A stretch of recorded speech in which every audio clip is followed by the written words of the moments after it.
You're listening to the Reds Podcast. This is episode number 5. We'll be talking about transparency. More and more people are doing it, sharing their innermost personal details about religion, about their relationship, and income reports. Should you do it? Is it right for your business? And how do you draw boundaries? That's next on Red Podcast.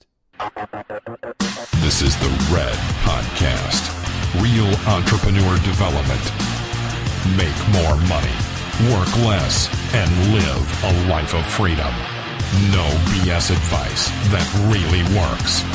Here's your hosts, David Hooper and Laurel Staples.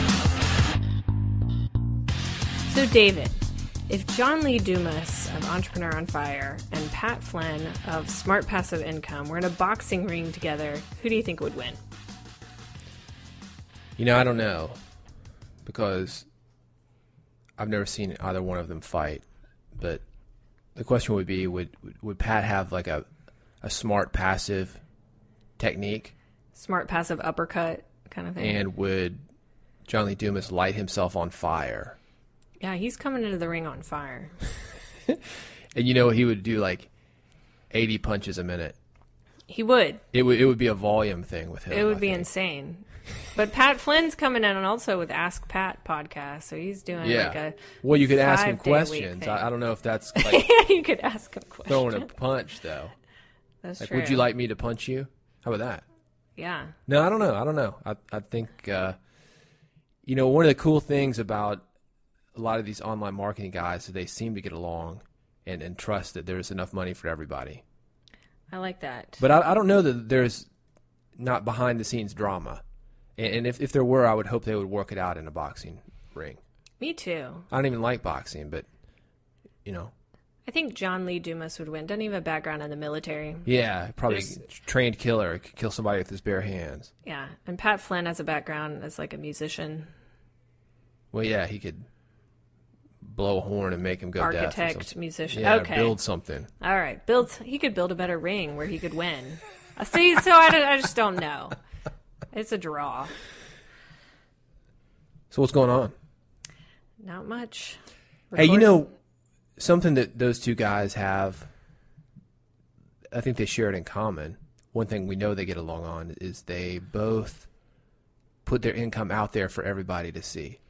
They're very transparent. That's the word they use, yes. Yeah. They both have income reports. Income reports. Yeah, which are up there. We made this much money this month. Yeah. Look at us. It's a ton of money. So they do. They both have that in common. And they could battle out their income reports in that ring as well. They could battle it on an Excel spreadsheet. Exactly. Well, hey, what do you think about that? Because I've seen more and more people do that. And I find it pretty interesting. You know, it's not like it's a publicly traded company. And they always tell you, they say, don't talk about your salary if you're working for somebody. Mm-hmm. It's kind of one of those taboos. It's like sex and religion. Don't talk about money. But well, it's really hush-hush under the table. Yeah. And these guys are just whipping it out for the whole world to see. Yeah, it's the equivalent of that, isn't it? It is, basically. And we've seen but you know, there's something to people that, doing it. There's something to pulling back the curtain and making it so you can talk about that stuff. You know, I know a guy, Dave Stewart from the Eurythmics, and I know this is a clean podcast, but yeah, I saw Dave last, and he's wearing like a vibrator around his neck. Oh. And he's a rock star, right? He sold like 200 million records or something. And I asked him about it. I said, Dave, you know, that looks like a vibrator or something. And he said, it is. It was a solid gold or platinum. It was plated. And the reason he did that was because, one, people would ask him about it, but he is a huge advocate for, I guess it's anti-human trafficking and anti-sex trafficking and sex tours and that kind of thing. He's trying to make it known and make it so people can talk about that so we can learn that it's a problem and then do something about it. Mm-hmm. So there's something to be said for transparency. And maybe, you know, Pat Flynn and John Lee Dumas are those kind of people. They're making it so it's easy to talk about and we can be honest about money and not think it's that big a deal. I agree. And I think let's look at transparency. Like, how could you be transparent in your business? Income reports are one of them. What are some other ones? I see a lot of people talk about personal things like lifestyle. They talk about family life. They talk about religion, politics. Yeah, kids. Did you say Kids. that? Yeah, well, kid, definitely. Yeah. I think also marketing techniques are something that business owners waver, should I be really transparent about what I'm doing to grow my business and market my company? And that's something that comes up for me a lot, especially being a guest on different podcasts. You wonder, how much do I tell and share with people how I've grown my business and how I've become successful? Yeah. And it's again, you talked about earlier, John Lee Dumas and Pat Flynn both have kind of the abundance mindset of there's enough for everyone, and it's really worked out for them. But at some point, you wonder, like, where's the balance between sharing everything that got your business to where it is and, maybe not sharing? Well, let me tell you the downside of it. If you go on, let's say, an internet marketing forum like Warrior Forum, or anywhere, it could be an arbitrary forum where they're talking about online marketing. If you've got something that works, let's say you learned how to trick Google into being number one on Google. If you got something that works, why would you go tell somebody about it? Because then everybody starts doing it and it no longer works. True. So that's the downside of it. I think some people get into it just for ego. They want to say, hey, I just came up with this it's like being the cool kid. You've got the secret knowledge, the gossip, whatever. Well, sometimes you're so excited about what you're doing. I had a guy contact me the other day, and I'd interviewed him on my podcast, and I'd known him for a little while, and he came up with this little plugin. I guess it was a plugin for WordPress that what did it do? It did something neat. It gave people a discount on a product if they filled out a survey, and he had done statistics on it. But he was just so excited about it that he just wanted to tell everybody that he knew. Yeah, he's selling something, right?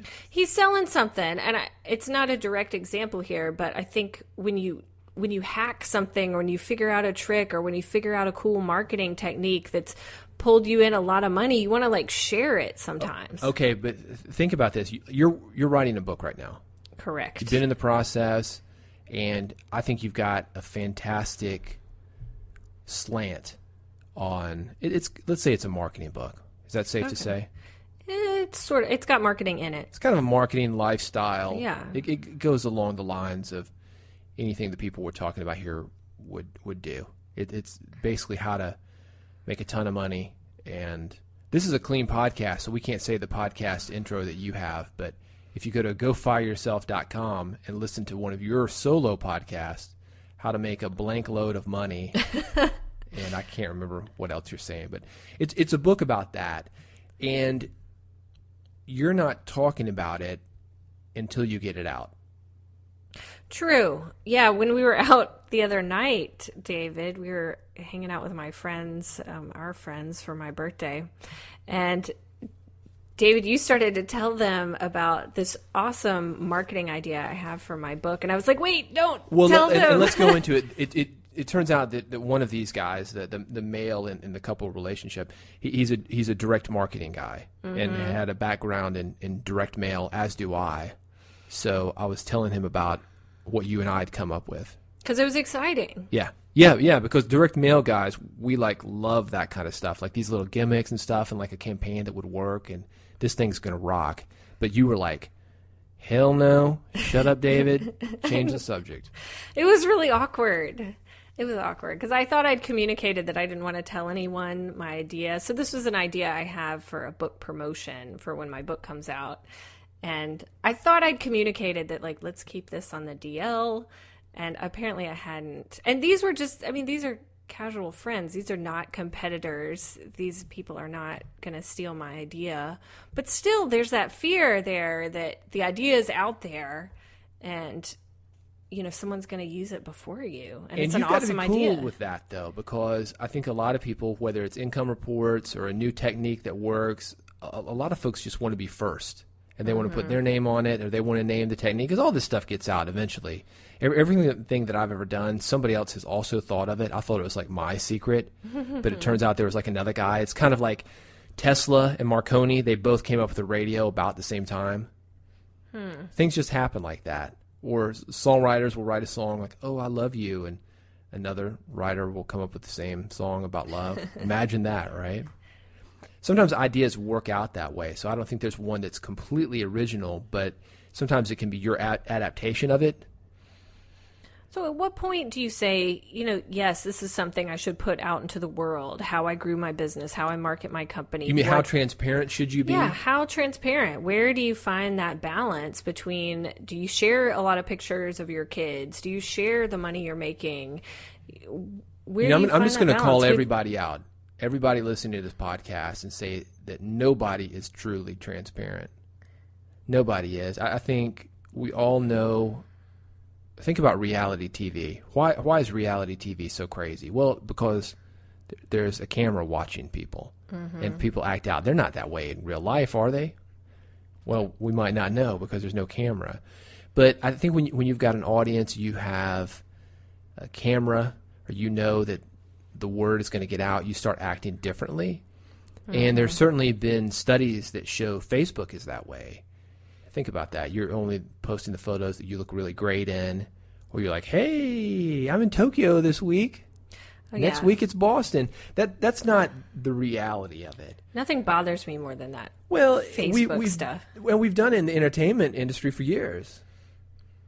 We show you when we're on the road or playing a big event, but what you don't see is the other 23 hours of the day when you're on a bus, and there's 8 guys on there, and somebody just farted, and it stinks, and you haven't taken a bath for a few days, and it's we only share certain things. We can call it transparency, but I don't really believe total transparency ever happens. Well, we're all painting the picture for somebody else, whether you have a business or not. One of my friends on Facebook, she has, I think her child is 2 years old, 2-year-old boy, and one of her profile picture, the big picture in the background, whatever that picture is, she has a picture of her kid looks like he's playing the piano. He looks really cute, and they're laughing in the background, whatever.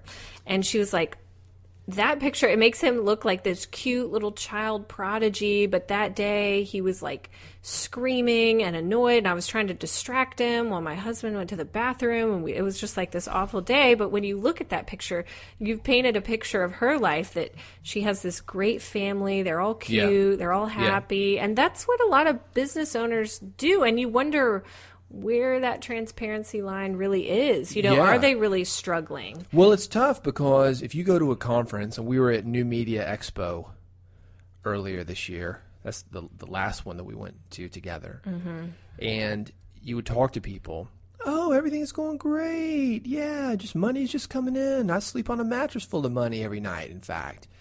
Or you've got just the opposite. Those people might be too transparent. They're like, "Man, I really had to struggle to get here. I'm not staying in the main hotel. I'm at a budget inn across town, and there's like a hooker and a crack dealer outside my room."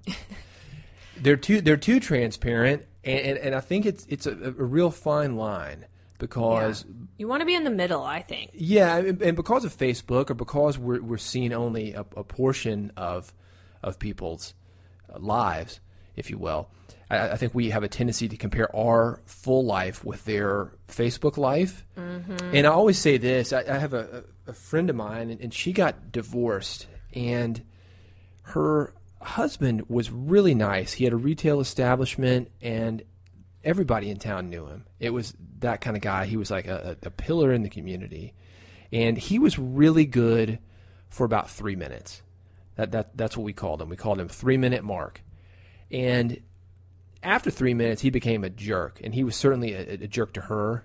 He was abusive. He was controlling. He was everything you don't want in a husband.